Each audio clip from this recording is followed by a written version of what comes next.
ನಮಸ್ಕಾರ ಫ್ರೆಂಡ್ಸ್, ನನ್ನ ಕಿಚನ್ ಕಥೆಗಳು ವ್ಲಾಗ್ಸ್ಗೆ ಸ್ವಾಗತ. ಇವತ್ತು ಆಲ್ರೆಡಿ 6:45 ಆಗೋಗಿದೆ, ಸ್ವಲ್ಪ ಲೇಟಾಗಿದ್ದೆ. ಇವತ್ತಿನ ದಿನ ಒಂದೊಳ್ಳೆ ಶುಭಾಶಯದೊಂದಿಗೆ ಶುರು ಮಾಡೋಣ ಅಂತ ಅಂದ್ಕೊಂಡಿದ್ದೀನಿ. APJ ಅಬ್ದುಲ್ ಕಲಾಂ ಅವರು ಹೇಳಿದ್ದಾರೆ, ನೀವು ನಿದ್ದೆಯಲ್ಲಿರುವಾಗ ಕಾಣುವುದು ಕನಸಲ್ಲ, ನಿಮ್ಮನ್ನು ನಿದ್ದೆ ಮಾಡಲು ಇರುವುದೇ ನಿಜವಾದ ಕನಸು ಎಂದು. ಅದರ ಅರ್ಥ ಎಷ್ಟು ಅರ್ಥಪೂರ್ಣವಾಗಿದೆ ಅಲ್ವಾ? ಇವತ್ತಿನ ದಿನ ಒಳ್ಳೆ ರೀತಿ ಶುರುವಾಗಲಿ. ನೋಡಿ, ನಮ್ಮ ಮನೆ ವ್ಯೂ ಬೆಳಗ್ಗೆ ಈ ಥರ ಇರುತ್ತೆ ವ್ಯೂ.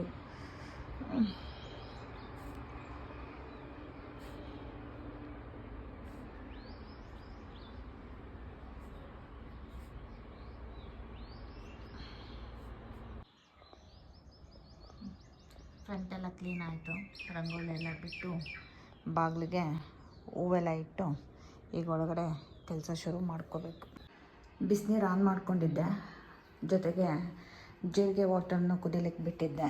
ಈಗ ಬ್ರೇಕ್ಫಾಸ್ಟ್ ರೆಡಿ ಮಾಡ್ಕೊಳ್ಳೋಣ. ಇವತ್ತಿನ ದಿನ ಬ್ರೇಕ್ಫಾಸ್ಟು ಈ ಕಡೆ ಚಿಲ್ಕವರೆ ಅನ್ನ ಅಂತ ಮಾಡ್ತಾರೆ, ಅದು ಯಾವ ರೀತಿ ಮಾಡೋದು ಅಂತ ತೋರಿಸ್ತೇನೆ. ಚಿಲ್ಕವರೆ ಅನ್ನ ಮಾಡೋದಕ್ಕೆ ಮಸಾಲೆ ರುಬ್ಬೋದಕ್ಕೆ ಈರುಳ್ಳಿ, ಬೆಳ್ಳುಳ್ಳಿ, ಶುಂಠಿ, ಒಂದೆರಡು ಹಸಿಮೆಣಸಿನ್ಕಾಯಿ, ಕೊತ್ತಂಬರಿ ಸೊಪ್ಪು, ಪುದೀನ, ಕಾಯಿ ಮತ್ತು ಟೊಮೊಟೊನ ಸಪ್ರೇಟ್ ರುಬ್ಕೋಬೇಕು. ಇದಕ್ಕೊಂದು 1.5 ಸ್ಪೂನಷ್ಟು ಚಿಲ್ಲಿ ಪೌಡರು, ಒಂದು ಅರ್ಧ ಸ್ಪೂನಷ್ಟು ಕೊರಿಯಾಂಡರ್ ಹಾಕ್ಕೊಂಡು ರುಬ್ಕೋತೀನಿ. ಎರಡನ್ನೂ ಸಪ್ರೇಟ್ ರುಬ್ಕೋಬೇಕು.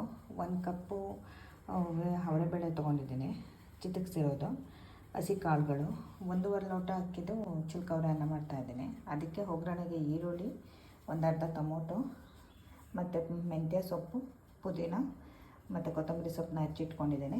1 ಸಣ್ಣ ಬದನೆಕಾಯಿ, ಸಣ್ಣ ಆಲೂಗೆಡ್ಡೆ, ಇದರಲ್ಲಿ ಅರ್ಧ ಕ್ಯಾಪ್ಸಿಕಮ್ನ ಹಾಕ್ತೀನಿ. ಎಣ್ಣೆ ಕಾಯಕ್ಕೆ ಇಟ್ಟಿದ್ದೀನಿ. ಸ್ವಲ್ಪ ಎಣ್ಣೆ ಜಾಸ್ತಿನ ಹಾಕ್ಕೊಂಡ್ರೆ ಚಿಲ್ಕವರೆ ಅನ್ನಕ್ಕೆ ಚೆನ್ನಾಗಿರುತ್ತೆ.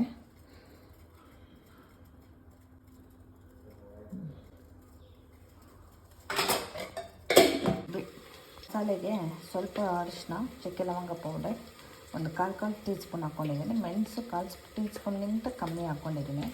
ಈರುಳ್ಳಿ ಫ್ರೈ ಆಗ್ತಾಯಿದೆ. ಈಗ ಚೆನ್ನಾಗಿ ಫ್ರೈ ಆಗಿದೆ. ಈ ಫ್ರೈ ಆದಾಗ ಹಸಿ ಮಸಾಲೆ ಏನು ರುಬ್ಕೊಂಡಿರ್ತೀವಿ ಅದನ್ನು ಹಾಕ್ಕೊಂಡು ಚೆನ್ನಾಗಿ ಹುರ್ಕೋಬೇಕು.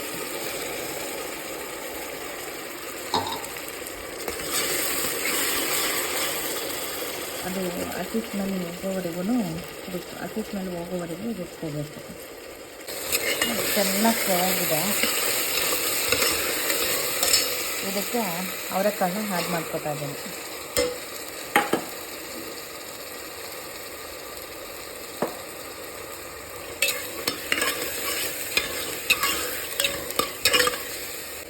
ತರಕಾರಿಗಳನ್ನ ಏನು ಕಟ್ ಮಾಡ್ಕೊಂಡಿದ್ದೆ ಅದನ್ನು ಈಗ ಆ್ಯಡ್ ಮಾಡ್ಕೋಬೇಕು. ಆ್ಯಡ್ ಮಾಡ್ಕೊಂಡು ಸ್ವಲ್ಪ ಹೊತ್ತು ಉಟ್ಕೊಳ್ಳೋಣ.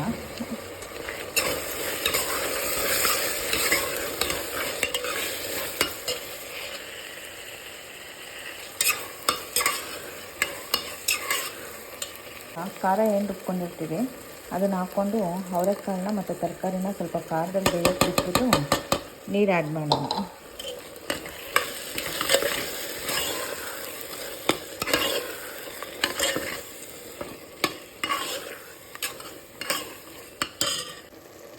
ಒಂದೂವರೆ ಲೋಟ ಅಕ್ಕಿ ಹಾಕಿದ್ದೇನೆ. ಅಕ್ಕಿ ಹಾಕಿ ಮಿಕ್ಸ್ ಮಾಡ್ಕೊತಾ ಇದ್ದೇನೆ. ಇದಕ್ಕೆ ನಾನು 3/4 ಲೋಟ ನೀರು ಹಾಕ್ಬಿಟ್ಟು ಉಪ್ಪು ಹಾಕಿ ಕೂಗ್ಲಿಕ್ಕೆ ಬಿಡ್ತೀನಿ.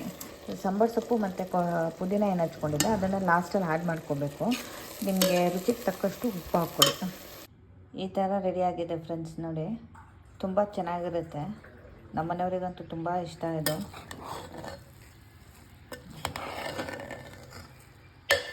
ಅವರೆಕಾಳು ಸೀಸನ್ ಬಂತು ಅಂದರೆ ನಮ್ಮ ಮನೆಯಲ್ಲಿ ಪಲಾವ್ಗಿಂತ ಈ ಚಿಲ್ಕವರೆ ಅನ್ನ ಮಾಡೋದೇ ಜಾಸ್ತಿ. ಪ್ಲೀಸ್ ರೆಸಿಪಿ ಟ್ರೈ ಮಾಡಿ. ಇಷ್ಟ ಆದಲ್ಲಿ ಎಲ್ಲ ಇಷ್ಟ ಹಾಗೆ ಆಗುತ್ತೆ. ಒಂದ್ಸಲ ಟ್ರೈ ಮಾಡಿ, ಲೈಕ್ ಮಾಡಿ, ಫಾಲೋ ಮಾಡಿ. Thank you.